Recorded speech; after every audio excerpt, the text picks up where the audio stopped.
the Spirit of God, she has made me, and the breath of the nursing God, she gives me life. Job 33:4, translation by the Reverend Dr. Will Gaffney. Welcome to In Her Image, a podcast where we are seeking and celebrating our Mother God through scripture, scholarship, the arts, and everyday life. I'm your host, Kate, and today I have an author, producer, and teacher who believes deeply in the power of stories. My guest is a mother of 2 children, and they have been primary motivators for her writing about a faith that works for the common good. Daneen Akers is the author of multiple books, Holy Troublemakers and Unconventional Saints, and co-producer of the Seventh Day Adventist documentary, an outspoken short documentary film series. She lives with her family near Asheville, North Carolina. And today we are going to talk about her most recent book called Dear Mama God. So Daneen, welcome. Thank you. It's great to chat with you today. Likewise. So I just would love to just jump in. I heard about your book first many months ago on the Deconstructing Mamas podcast, which if any of our listeners haven't checked that out before, I think you would probably like it. But I would love to hear some of your background about your religious background and your discovering Mama God. Yes, absolutely. It's certainly been a journey and a process, and I imagine it's still one, and probably a decade from now, I'll look back and have, further unfoldings. But I would say my faith shifting journey, deconstructing, there's been a lot of reconstructing now. So I was in a strong deconstructing phase for a while. Now there's been a lot that, there was a good bit that could be salvaged and put into a new blueprint. But it probably began in earnest about 15 years ago when my eldest daughter was, she's 14, so when I was pregnant with her. I have 5 generations of family history in the Seventh Day Adventist denomination, which is beautiful. There's so much about it that I love. And yet I was actively questioning whether or not I wanted to raise my child in that tradition. So was my spouse. We were in the midst of just a lot of that early life stuff. And, we'd inherited a faith and we're trying to figure out what we wanted to do with it. We had started trying to share stories of people from our faith background who were LGBTQ. And that really brought us up against the apparatus of the official denomination. They threatened to sue us at one point, various things like that. So it was, wow. It was a difficult confronting of our denominational heritage, and also this profound beauty of hearing people's stories and being entrusted with their stories of just deep struggle for belonging in a faith that they really, really treasured. I used to say all the time, like the gay Adventists that I have had the privilege to know are so much more committed to the church than the vast majority of Adventists I know, because the easy thing would be to leave. And so anybody who has wanted to stay in that and like wrestle through a faith identity where all of you isn't welcome, that's a pretty profound faith, like deep spiritual maturity. I was privileged to witness. And eventually we worked on those related film projects for more than 10 years, and eventually realized that it was just not a space that we could, honestly, I was just really burned out. The idealist, activist energy of a decade, I was just exhausted. My physical health was suffering and I just needed to take a break. And that's when I started attending some Sunday churches, which I know seems like rather a redundancy for anybody who wasn't raised in a Sabbatarian tradition, because of course church is on Sunday. But it's a really big deal for somebody who was raised in a Sabbatarian tradition, which is why I think a lot of people who are Adventist who no longer find a home there just become sort of nothing, or piecemeal a little something together on the side, because it feels really difficult to go change your whole rhythm. of worship. So, but I had a really good friend who's sort of a spiritual director type person. And she said, look, you can get used to different rhythms if the underlying theology is something that you're okay with. It's like food. Of course, you like the food of the cuisine of your heritage. But you can learn to eat other cuisines and appreciate and enjoy them. So that was a really helpful metaphor for me. Sort of think of myself as a spiritual immigrant and having great privilege in that I got to choose to migrate, and other people were forced out. They had to be refugees, asylum seekers, if you will, take that analogy. So it was really helpful for me to eventually let go of the angst of what am I doing to my children if they're not raised in this faith that has been the only thing my family has known for generations, because I realized they will hopefully appreciate, the home country in that way, but they aren't going to feel the loss of that because they are going to grow up native speakers of a new language and a new culture. So that, my eldest is now 14, my youngest is 7, and the kids are all right. But it was so stressful in the beginning stages of that. And somewhere in that journey, I was at a church service and somebody had changed one verse of one song to include she for God. It was a worship song that you may know called "I Have a Maker." Okay. I have a maker. She formed my heart, and it goes. It was just one verse, and I just wept. I just sat there in the pew. My body just had never experienced that before, and I would not have been able to articulate prior to that moment that I had not felt included in the image of God. Even though, certainly everything I grew up with had always overtly masculinized everything, metaphors, language, course doctrine. And in fact, Totally. that denomination does not ordain women yet to ministry. Officially, there are some brave pioneers. So it has remained a very male-centric denomination. And yeah, that experience of having that one verse just really opened something up inside of me that, wow, that really spoke to me in a way that other God language hadn't. So I just started to very slowly, so slowly experiment with that. And it just felt radical and awkward. But my eldest was 3 and 4 when I started to do that. I would sing feminine pronouns in her ear during church and that kind of thing. And of course she thought I was just really weird, but she's old enough now to appreciate it. And eventually that's how this book came about, is she started teaching her younger sister, and they're almost 7 years apart. So she started teaching her younger sister without my prompting to pray to Mother God. And it was so sweet.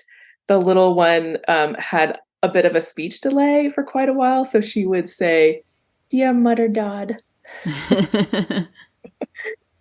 And then she on her own in time turned that into Mama God. That became her preferred title. And it was so healing and heart expanding for me to hear her praying these just little prayers of gratitude. Thank you for the earth. Thank you for all living things. Thank you for trees. Thank you for rain. She was just grateful for everything, that wonder and awe of early childhood and this, beautiful earth. So I just started to jot them down. And eventually I thought, you know what? I love beautiful children's books. They're just such good entry points for conversations. Doesn't have to be a big thing. You just sit down and let's read this book. And, if a conversation arises, great. If not, kids just grow up like, oh yeah, this is another way we can think about God. So that was sort of the origin. Beautiful. Thank you for sharing all of that. I know that we've been in contact trying to get you on the podcast, but I hadn't even shared very much about us.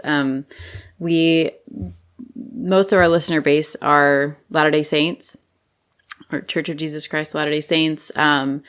And so that's been the overriding perspective. And we're similar in, in some ways that I know, like that it's also a very tight community. It's like, it's the water, it's the air you breathe. It's like everything. And it's also a global community. So you have a congregation anywhere you go. And, Absolutely. And we have some beautiful similarities, like you said, but also, well, uniquely, I guess, although the idea of a mother god with a father god is technically accepted, it's still sort of taboo. It's still sort of like an uncomfortable topic for most people because, like you said, our scriptures and our leadership is patriarchal and everything is still very male-centric. And so we'll acknowledge that she's there. But one interesting thing pertaining to your book, too, is that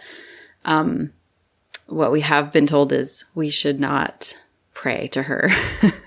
Really? And it's so interesting to me. Yes. When I had originally Googled your podcast, I had gotten the idea that it was predominantly LDS. And yeah, I feel complete resonance because, well, I grew up with Adventists being confused with LDS all the time. Yes, exactly. Because I think there are a lot of similar lifestyle things Yeah. as well. And I do think you tend to keep Sunday Sabbath. Yes. Or like how Adventists also keep a Saturday Sabbath, which is Yes.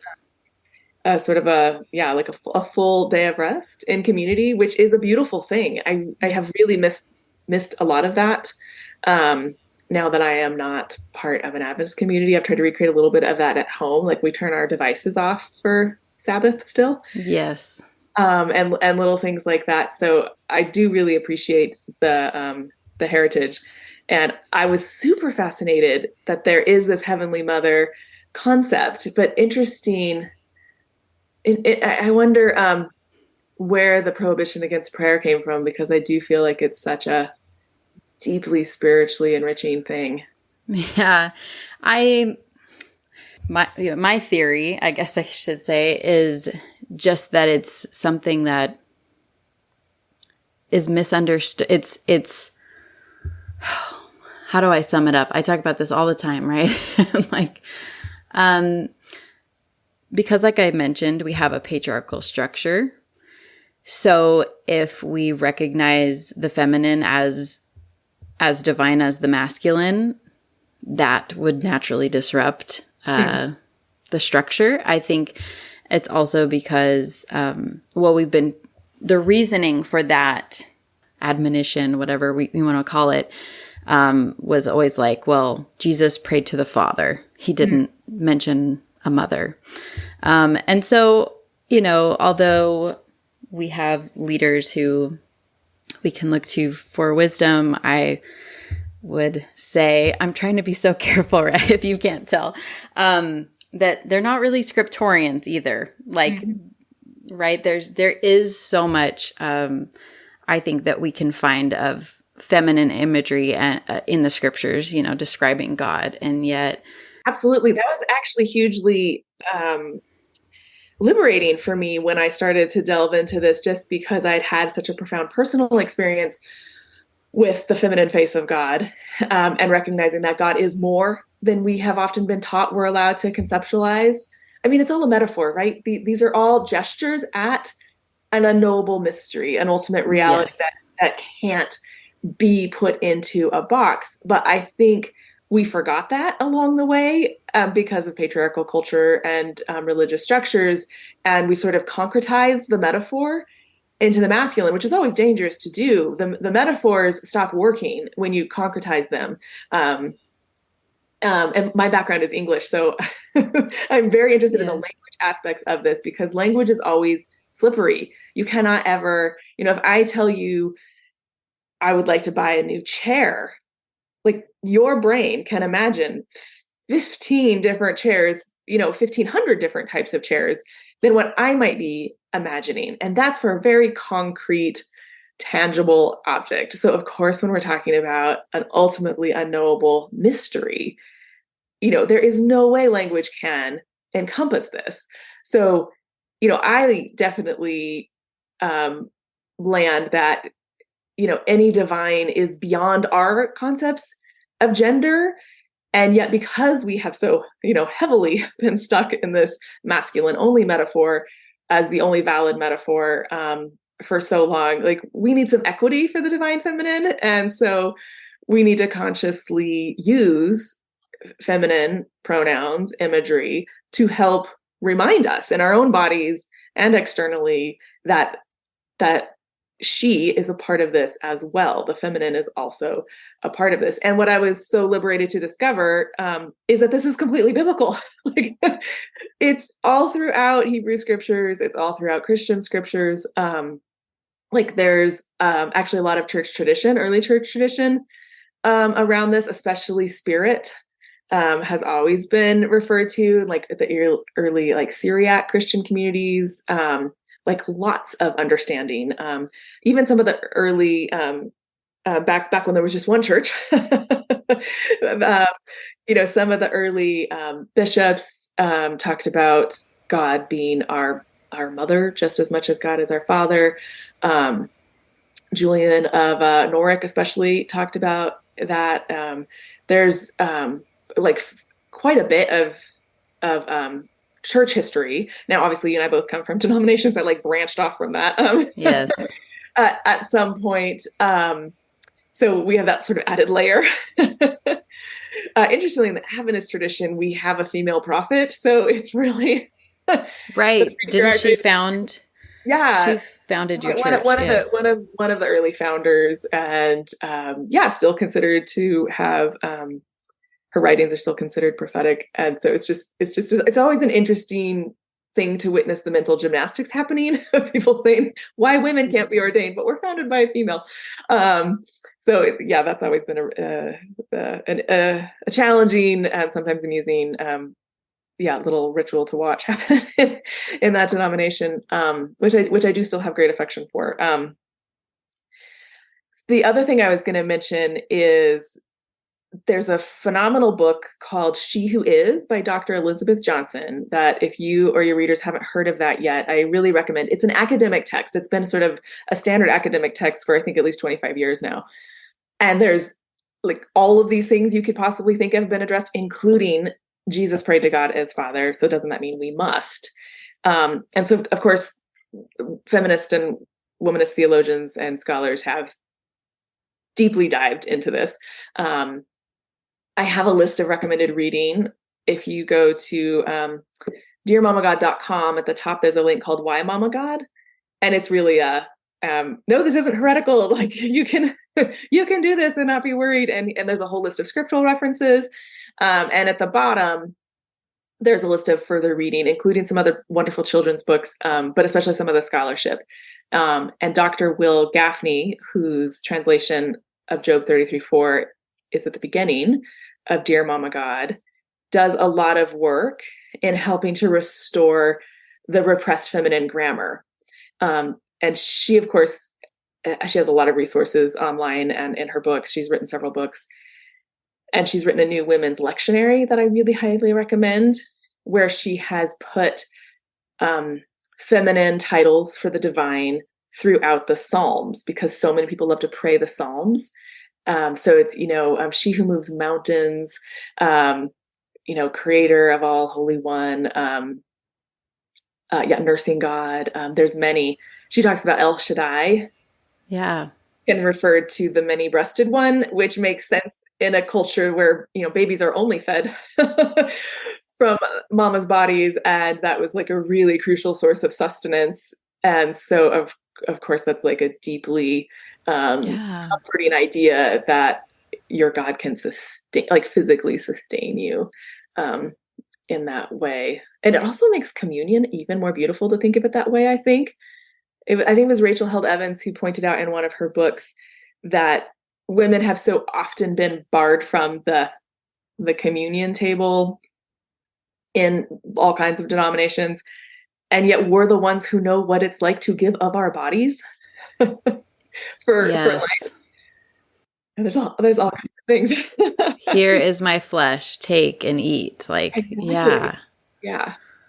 Yeah. That So is so beautiful. all those things really came home for me as I became a mom and I even realized, and this is one of those things that I was just mortified to realize I hadn't connected it before. And I think it was also Rachel Held Evans who, in her book Inspired, which is her like a faith memoir. Well, most of her books are a faith memoir, but coming to terms with being okay with the Bible, even after some of her deconstructing. And she talks about 40, how the number 40 is so symbolic, all throughout Scripture, in all kinds of different ways. We have that number, and she pointed out that that is the number of weeks of human gestation. Wow. I was like, well, of course. And of course they knew that. Yeah. It's the time it takes for birth, like for new life to grow. And I was like, how did I never connect that? And I was like, oh, because I've only ever heard sermons preached by men who don't know that 40 number as intimately as any woman who has been close to Mm-hmm. childbirth knows. Wow. Thank you for making that connection for me. That's beautiful. I'm 31 weeks pregnant right now. So I'm Oh, I'm congratulations. in that countdown, but I love that. I love learning about all the hidden numbers and Yeah. mm, So I do think that's one of the I think that's one of the reasons why I mean Dr. Johnson, Dr. Gaffney, many of the people whose books I reference would say that's why we can't just land on gender neutral, because if you've been taught and had it really forcibly taught that God is masculine and that's the only valid and acceptable metaphor, you'll just hear the generic gender neutral. You'll still yes. hit our body that way. So that's why I think we must use the feminine as a way to open up, the holy mystery to the experiences of women and especially the experiences of mothering. Like they're beautiful and holy, and we have just so often been taught to dismiss it because our culture has done that. But I think that's one of the Yeah. beautiful things about watching my little one, who most of her prayers, like this book is almost all her prayers. They're super simple little gratitudes, thank you for the earth and all living things. Thank you for rain that makes rainbows. Thank you for trees, for birds to build nests in. And like silly ones like thank you for hula hoops for dogs to jump through, which is like we have a dog who likes to jump through hula hoops. So like that's that's her idea of a hula hoop. Thank you for paper to draw on. Thank you for beating hearts that love. It's just little, yeah. So the whole book is just little gratitudes, little wonder filled prayers. But in her logic, still, like it makes complete sense that God is a mama because she knows where life comes from and she's seen nursing babies and she like it's not even part of her, she doesn't read very well yet. She's just learning to read. And it's been the pandemic, so we've kind of not been out and about as much in some of these past years for her. And we go to a church where this is definitely like you'll definitely hear feminine God language in there. It'll either be gender neutral or feminine. And so for her, she has not yet really realized how unusual this conception is in our world today. And I kind of ache for her, like just to be able to like when she can read billboards that we're driving by. We live in the Bible Belt, so like she's gonna see Yes. see some stuff. But yeah, it just is totally logical to her that if you're gonna have a creator, of course that creator's a mama. Yeah. Yeah, it makes so much sense. And I think about that with my kids too, that like it's been cool, at least, to be that influencer to them and talk about God as they, or, as she and he. And I don't know whether my oldest is 6. So how much he's picked up on that at church, that like nobody else talks about Mama God, or, Heavenly Mother, as we would call her.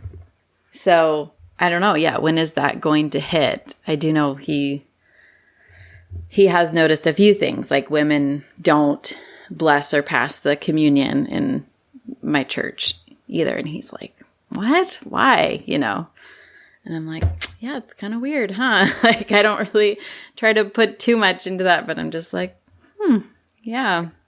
Glad he notices. Yeah. Yeah, I actually was telling somebody the other day, I was on a different podcast and she was pointing out that I have two daughters. So, no wonder this matters a lot to me. And I said, yes. And I have two nephews. My sister has boys. And I think right now it's almost harder to raise spiritually healthy boys.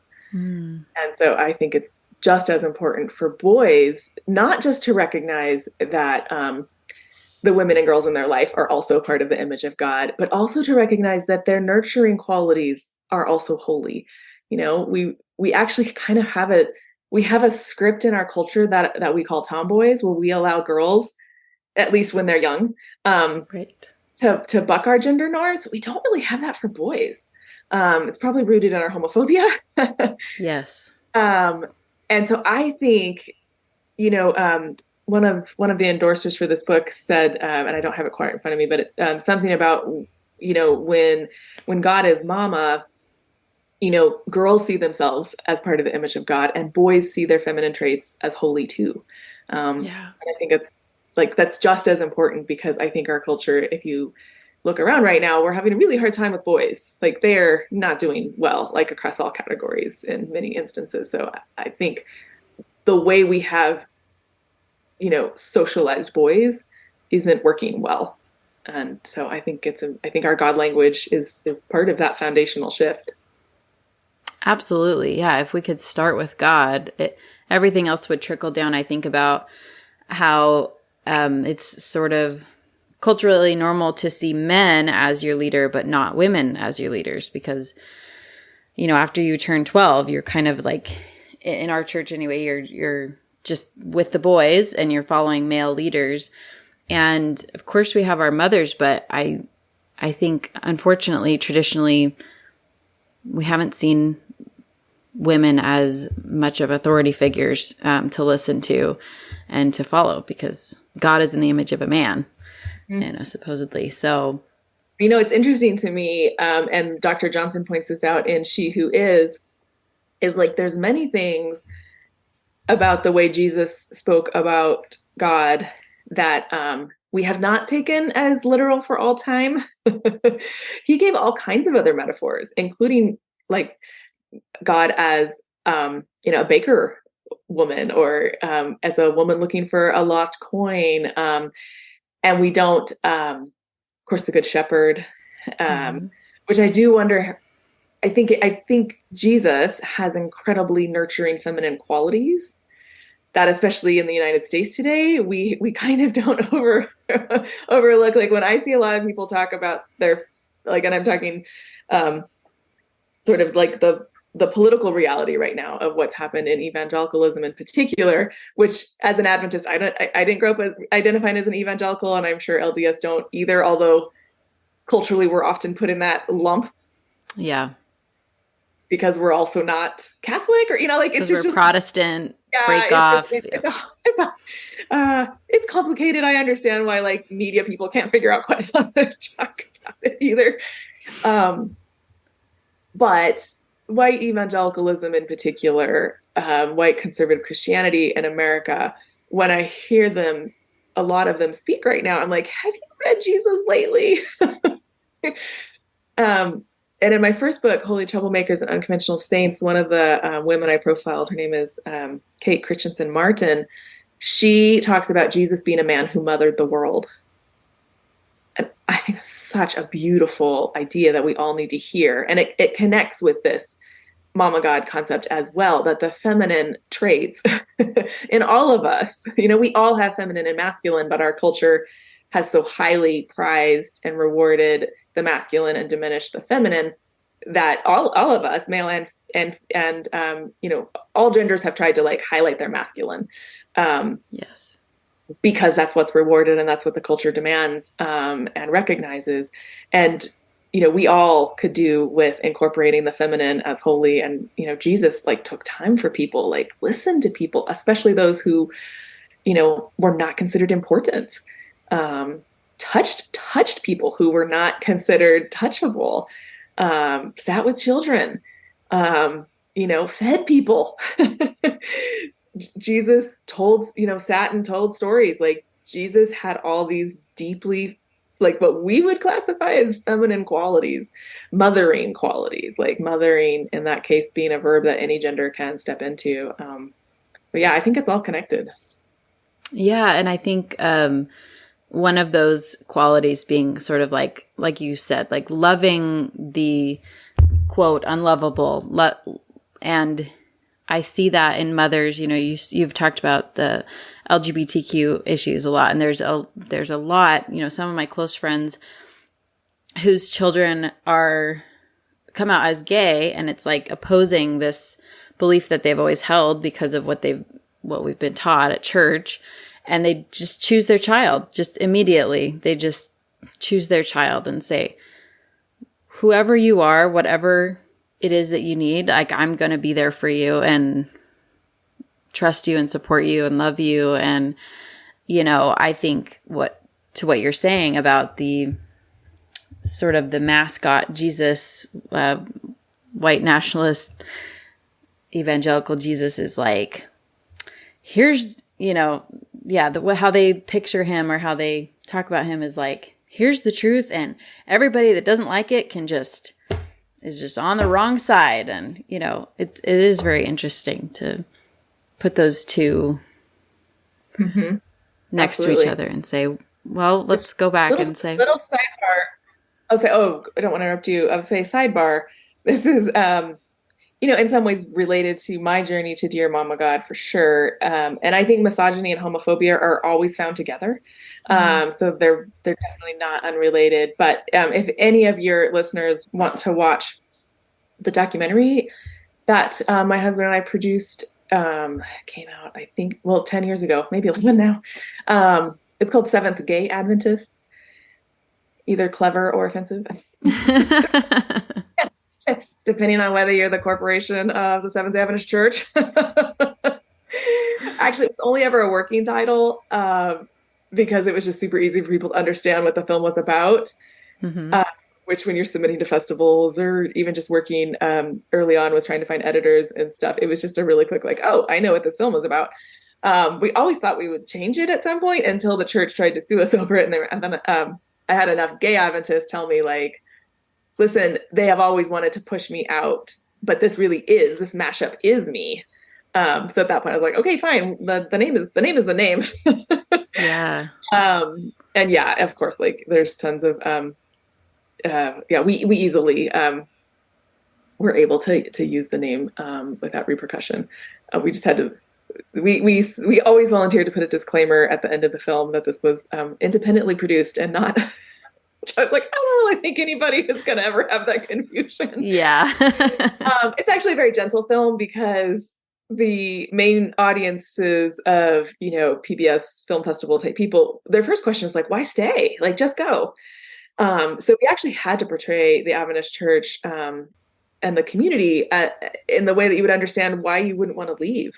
And I say that because many LDS, have told me that it speaks like very closely to their experience as well. So we always keep it streaming for free, partially because I know there's some people who need to watch it who can't have a record anywhere of having paid for or purchased a film with that title. So sgamovie.com, there's always a version streaming there. So anybody who might be in that faith, sexual orientation, identity challenge, Crossroads. I think it will speak to them.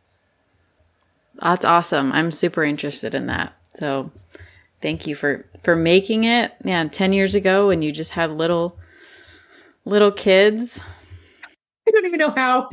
We went on the road for a year when our eldest was 4 and 5, going to film festivals. Like we gave up our apartment to afford to do that for a year, and just stayed in people's houses. And I'm still tired thinking about it. Yeah. It was beautiful. Like I would not change that, as exhausting as it was. And it was a complete gift that people who have known deeply what it's like to have patriarchal, authoritative church structures aligned against their very core, Yeah. and still say, I'm here, and I still love God. It was a deeply meaningful experience. And I'm quite sure that led to eventually writing the books that I have today too, because I still wanted my children to have faith stories. I just needed them to feel like the faith that I actually wanted to pass on to them. I actually would love to hear more about that. I think a lot of our listeners, myself included, struggle with, how do I parent my children? How do I pass on the things that I want to pass on and also not have them go through the pain that I went through? Or does that make sense? Absolutely. Yeah. Huge angst point for me for several years, at least, if not longer than several years, about that very question. And trying all kinds of things on, it's not a linear process.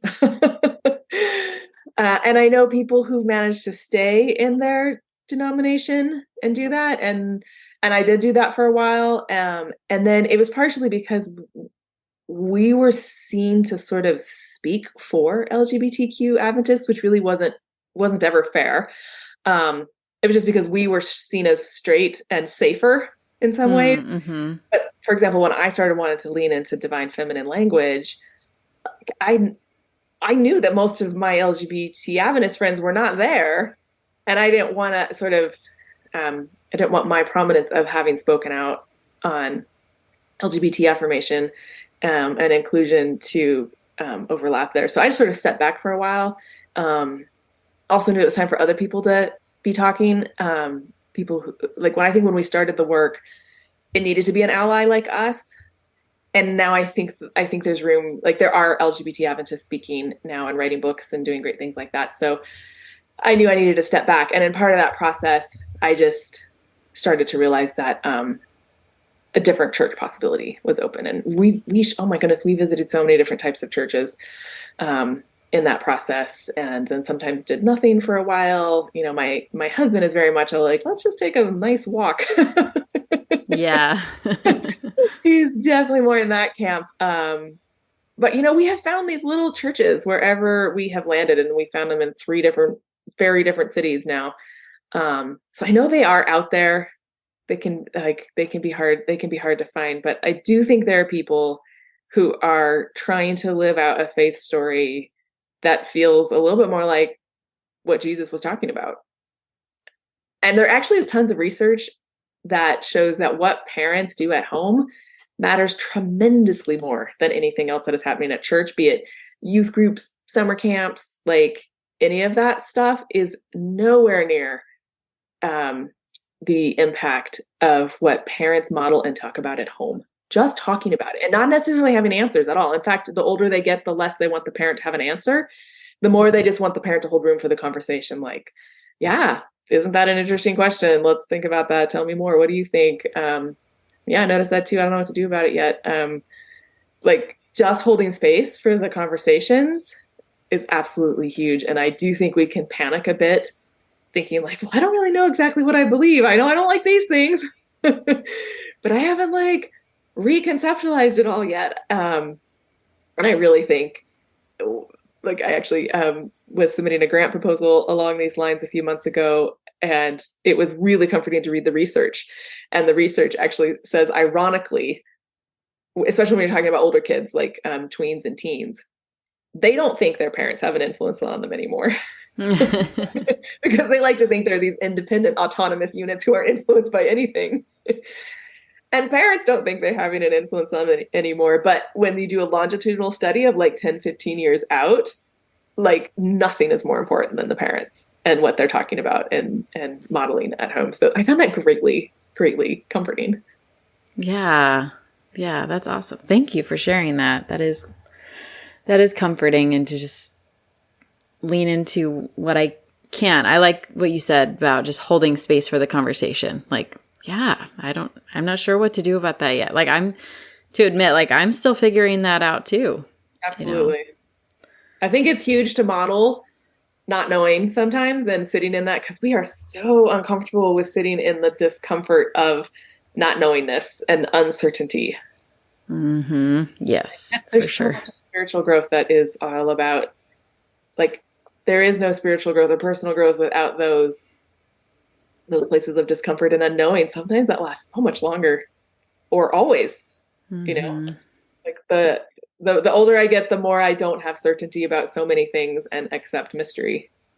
And I think I don't know what it's like in your faith tradition of origin, but I know for LDS, it can be really challenging because it doesn't feel like there's room for that at church, because there is a lot of testimony bearing of like, I know that this is true, this is the way it is, and there's some fear attached to that, like, you know, people in that liminal space of like, well, I'm not really sure, like, I hope this is true, and this feels kind of true to me, and so, or not true to me, and I sort of disagree with what the prophet said on that. That can be a very hard place to be showing up at church when 100%. Your friends aren't on the same page. I mean, the world is like, being a human is hard.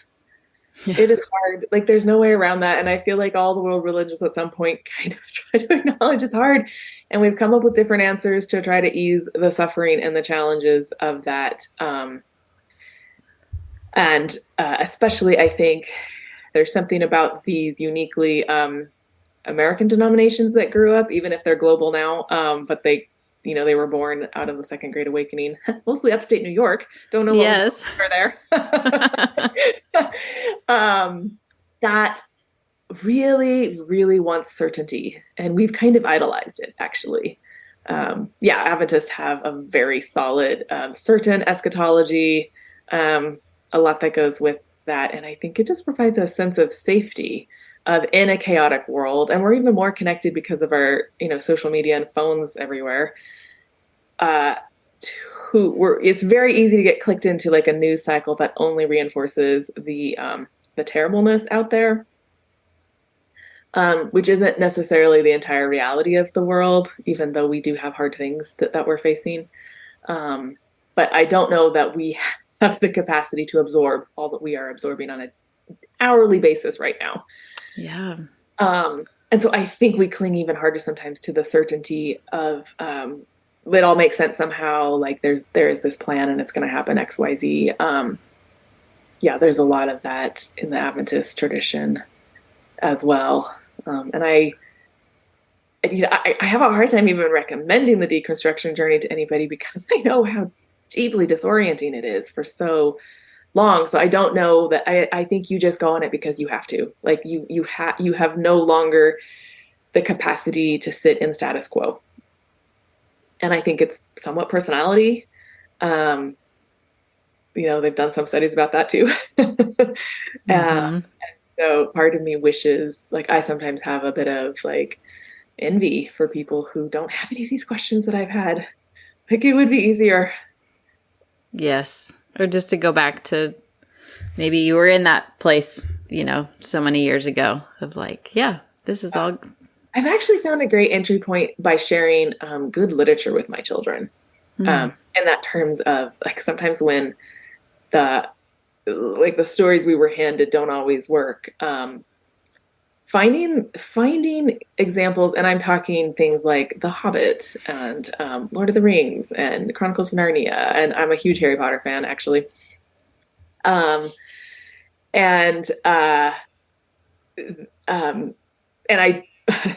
I try to caveat between artist and art, just by the way. I do wish J.K. Rowling has been doing a little bit better lately, but I just I think 25 years ago or whenever, 30 years ago now, it might have been that she was first writing the books. I think those worlds still have a lot of beautiful themes, like universal human themes to learn from. So I've just been listening to the Chronicles of Narnia with my youngest, and she just whispered to me this morning, she'd heard a euphemism, kick the bucket, and she didn't know what it meant. Yeah. And my husband was explaining like, oh yeah, people, they don't like saying death. They don't like to talk about death and dying. So sometimes they'll say that as a funny way to talk about dying. And then she came over and whispered to me like, I think when I die, I'm going to go to Aslan's country. And I thought, it's so beautiful because sometimes I think stories give us a capacity because so much of this is mystery anyway. and and it can be harder to talk about it in a literal realm. And then when we move into story, like that's what humans know. We know story. Mm-hmm. So I have sometimes found when I am at a total loss of like, let's go into story together. And I really like Audible stories, or like the Libby app is where I get most of them because you can get them for free. Mm-hmm. And like family story listening, we'll listen to them while we're eating dinner or something together. Not every night, but Yeah. drives. Like I think that has been a beautiful way for us to kind of step into a spiritual practice in many ways as a family in these sacred imagination pieces. So that's another thing that I would also say as somebody who's probably maybe a few years further along the deconstruction, reconstruction journey that, Mm-hmm. yeah, those classics, and there's some moderns too, but they definitely can do a lot. Yeah. Yeah. I love that, kind of swallowing the scripture and all these books together. It's like, here are the stories of our history, whether they're literal or not, like they teach us things. So that's beautiful. So I want to talk about this book, Yes. Dear Mama God. Like, what was the process of like that? Like, what would you like to tell us about making Sure. this book? Yes, so I already touched on that. It's inspired by listening to my girls pray together, and especially my little, because she's the one who created Dear Mama God. I had been doing Mother God, as had my eldest daughter, and somehow that just had this tenderness to it that just melted me. So yeah, I just started jotting down her little prayers.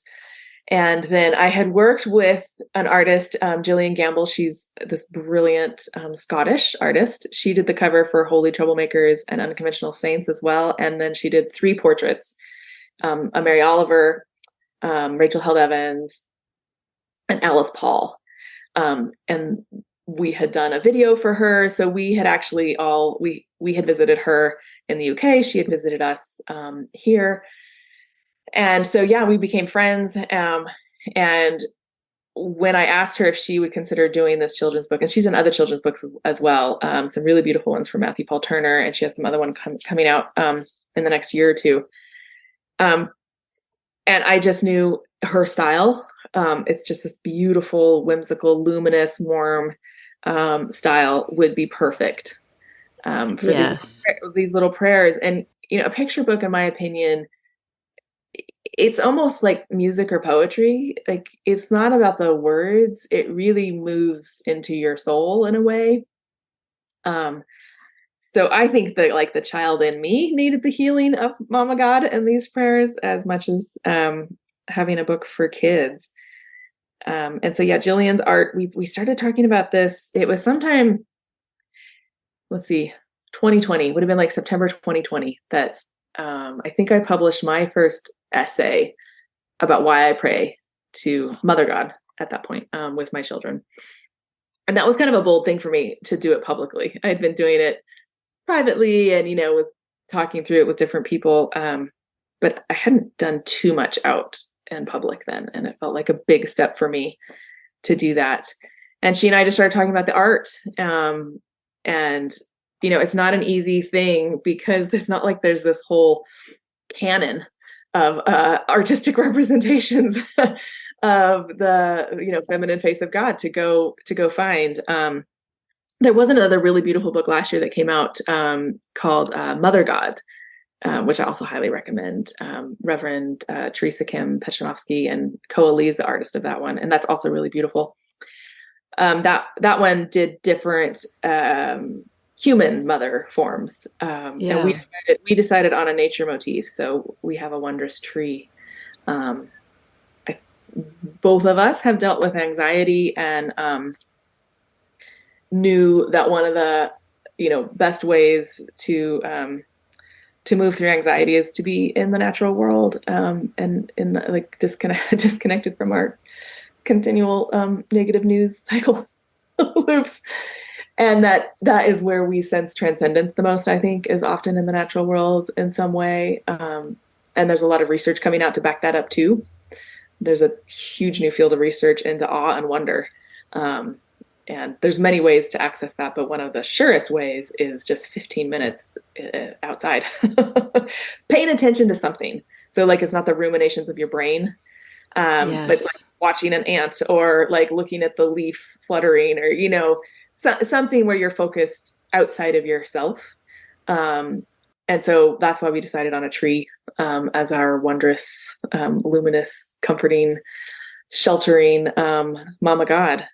So you wouldn't think that a super short picture book would take so long, but they still take a really long time.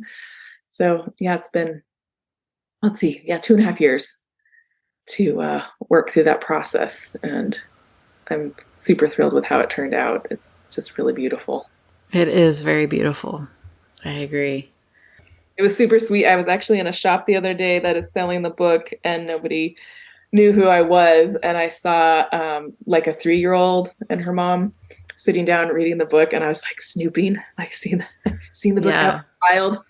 And what was sweet is they kept getting to the end, and the little girl kept saying, "Again."